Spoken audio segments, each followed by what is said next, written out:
The property dispute dividing a small New Hampshire town. A decades-long effort to get a new Boston mechanic to clean up his yard is turning into a costly court battle. As WMUR political director Adam Sexton reports, some see the potential for a dangerous precedent.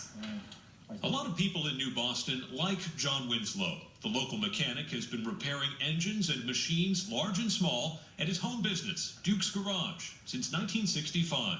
I probably got paid for 40% of the work I actually did because there was people in need. But there are also a lot of people who don't like Winslow's front yard on River Road, which for decades has been full of his work.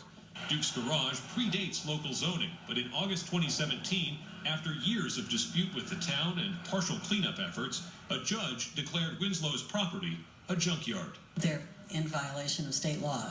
The state legislature passed a law that says junkyards are illegal unless you comply with certain conditions. He's never complied with those. He's never even tried to comply with them. But Winslow contends the town overstepped its authority when it told the cleanup crew to remove items inside a trailer on the property. This week, a judge granted an injunction preventing entry into the trailer and a nearby garage. Winslow is also gaining advocates and allies.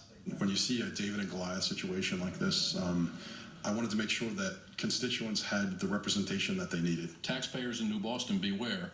Your town could do this to you. You don't want them coming and looking in your trailer. And there's never been any history of pollution here. It's just egregious what's going on. The attorney representing New Boston says the town has been more than accommodating. If anybody would take the time to go and look at the court file, they would be able to see the history of how long this has been going on and the efforts the town's made to do things voluntarily. But John Winslow, the man who has repaired many a lawnmower and snowblower free of charge, is now facing hundreds of thousands of dollars in fines and attorney's fees. And he and his wife could end up losing their house. It's overwhelming. In New Boston, Adam Sexton, WMUR News 9. Now.